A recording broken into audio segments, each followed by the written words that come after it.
was actually in the World Cup in India in 2016. A distaste for small talk. I've not met him.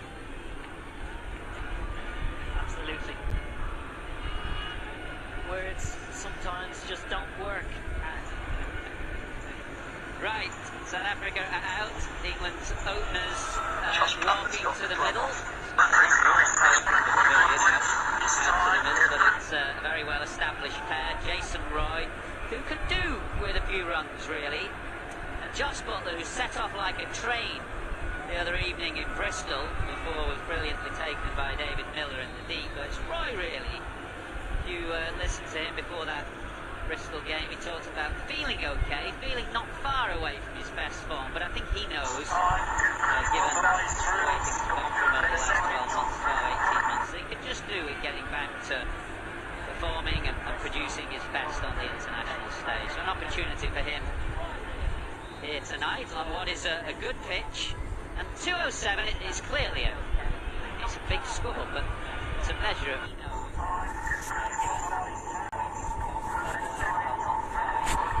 So it'll be Hiso Rabada. Start things off looking at the wicketkeeper. He's standing a fair way back, is Quinton de Kock. Almost just about where Butler was standing for Richard Gleeson. So Gleeson is quick. Rabada, of course, is very fast. They've got a slip in as well. So it'll be Hiso Rabada. Keep an eye on South Africa's fielding, which was way below their normal high standards in that first game of this series at Bristol. 4 drop catches, any number of no balls, misfields. Very ragged was their out cricket, looking for an improvement tonight. Here's Rabada. Just a little bit of swing, but too much so, and a wide is given. Way below their normal high standards in that first game of this series at Bristol. 4 drop catches, change of tactic from South Africa. Last night opening the bowling with Keshav Maharaj. Tonight going with the seam of Rabada. Sweetly timed by Jason Roy. Just steered it really off the back foot and right out of the middle. Change of tactic. Not that bad of a ball from Rabada. Roy hits it on the top of the bounce. Times it beautifully through the gap.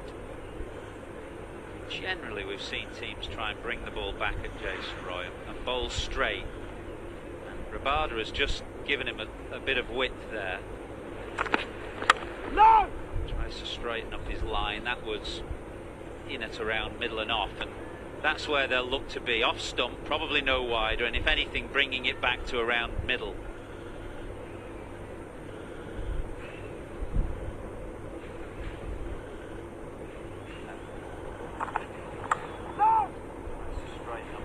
That correction change in the field, third man comes up, deep square goes out. Off stump, probably no wide, extra cover, bringing it back to around middle. Indication that he is going to bowl a lot straighter to Jason Roy.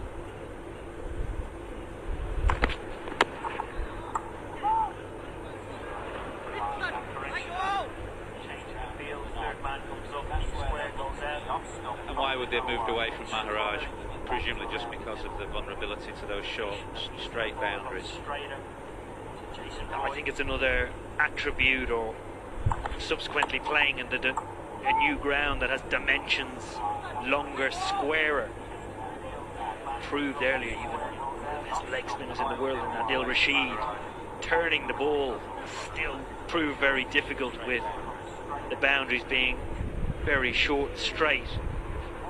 For that reason, whether South Africa might have considered leaving out Maharaj and playing the extra seamer tonight, but they haven't done that. They've kept the same team. Ball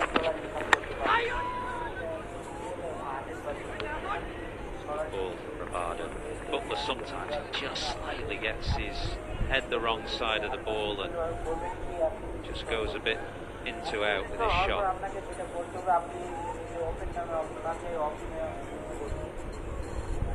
And Norkia is on the field for Riley Russo. I don't know whether he's getting treatment or just Getting towelled down or something. Off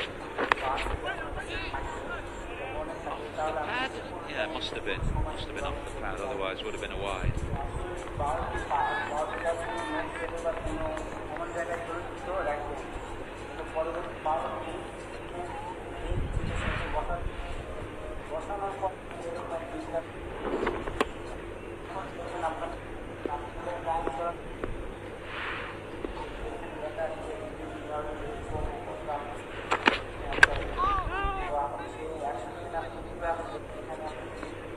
Pretty good first over from Rabada, 6 from it.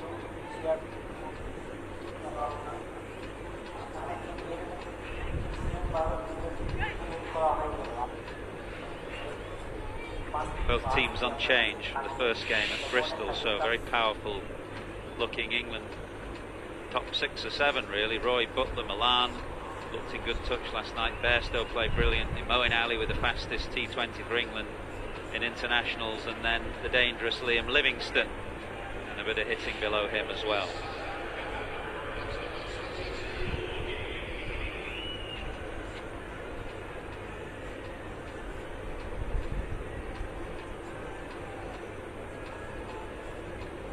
Here's the man we highlighted in the break, the man who performed so well down at Bristol with 5 wickets. A bit like Chris Jordan for England, who the captain shows a lot of faith in, bowling 3 overs at the end. You'll find Ngidi has a lot of the captain's face for South Africa. Key overs at the beginning and the end of the innings.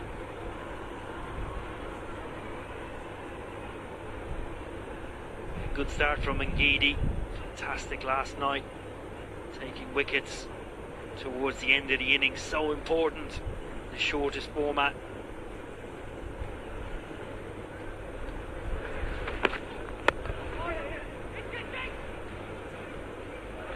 Why do you reckon it is that the players struggle to pick his slower ball? I mean, they've obviously seen him, they'll watch videos of him, they've faced him before. Is it something to do with the arm speed?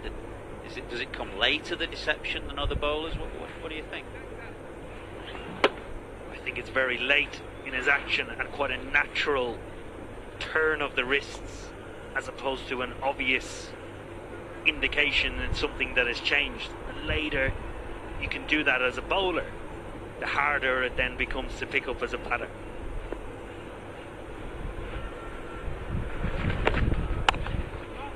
All the players are given stat packs that they can look at on their iPads before a game. Were you somebody who studied the opposition bowlers' slower balls to work out how many varieties they had, when they might look to bowl them, almost as it like a goalkeeper studying the opposition's penalty takers to see which way they'd hit? Yeah, I would. Looking at the split screen here, very good demonstration of how subtle that change is, the purchase he gets on the ball.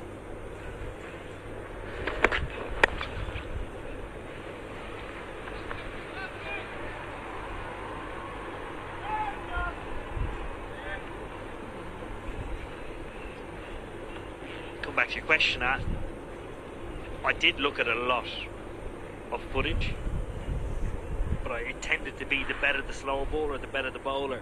You actually have to give yourself an extra few balls to pick him up. So a Lassie Malinga with his slower ball and his pace and his variation, certainly in the rare action that he had, took at least an over to get used to.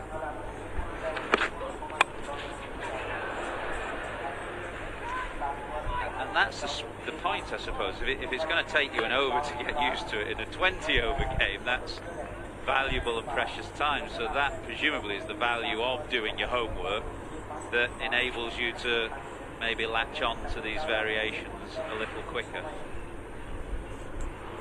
Excellent slower ball from Ngidi. Prize wicket at Jos Buttler last night, exactly with that delivery.